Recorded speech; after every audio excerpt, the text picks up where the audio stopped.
Oke teman-teman, selamat datang lagi di channelku. Di sini aku mau ngejelasin sedikit aja tentang gimana caranya zoom in atau zoom out di Vegas Pro. Sekalian ngenalin tools yang namanya Pan and Crop di sini. Jadi kita tinggal klik aja di sini.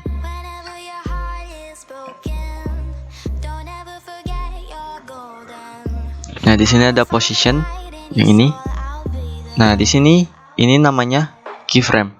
Dan yang ini, yang kotak ini merupakan frame video kita. Jadi yang masuk dalam kotak ini merupakan frame yang ada di video, yang ada di sini segini. Jadi kalau misalnya framenya segini ya berarti segini gitu ya. Udah paham kan ya? Cuma gitu aja.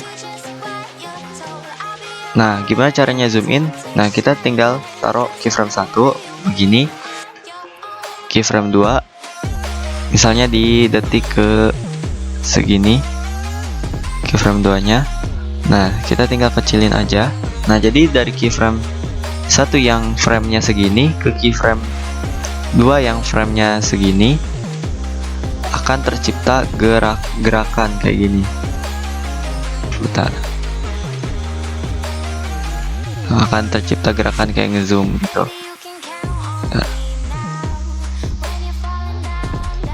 Nah, jadi dari frame segini ke frame segini itu akan tercipta gerakan.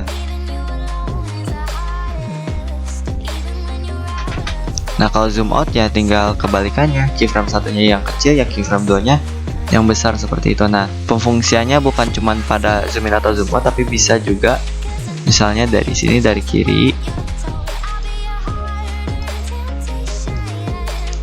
terus ke kanan. Ini tambah keyframe ke kanan. Nah, jadi akan ada gerakan gini. Dari keyframe 1 segini, keyframe 2 segini. Seperti itu akan ada gerakannya.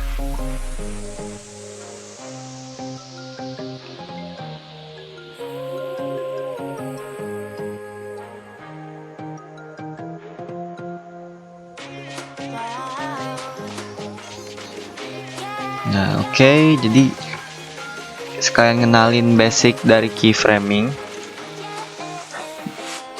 Jadi kalau misalnya ada dua keyframe yang berbeda pada jarak tertentu, nah pada jarak ini akan tercipta gerakan dari keyframe 1 ke keyframe 2 seperti itu tuh.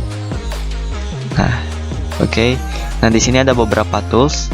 Nah, ini tools yang normal edit. Ini show properties. Dan ini buat zoom in zoom out. Jadi buat lebih detail aja gitulah ya.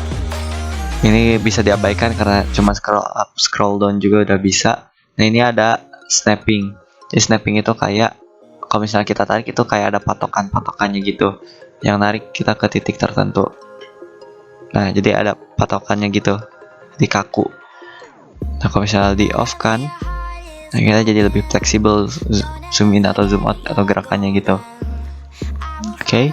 Nah, di sini ada lock aspect ratio. Jadi kalau misalnya kita aktifkan ini, kalau kita ngerubah keyframe itu si aspek rasionya akan tetap segitu. Nah, kalau misalnya kita matikan, misalnya kita segini, jadi aspek rasionya berubah.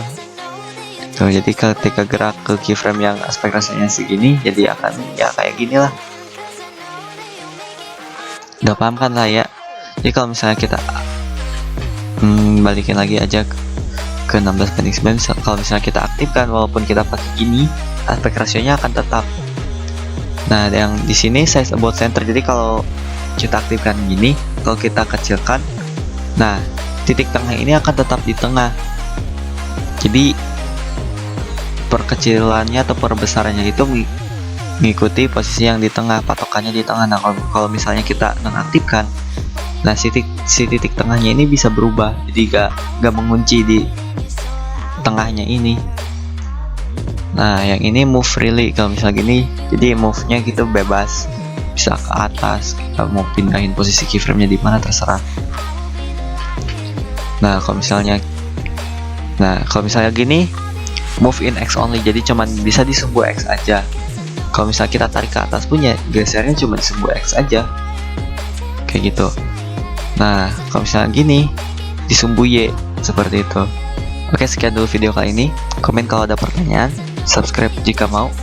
Sampai jumpa di video selanjutnya. Maaf kalau masih banyak kekurangan, kalau misalnya penjelasannya masih agak belibet. Bye.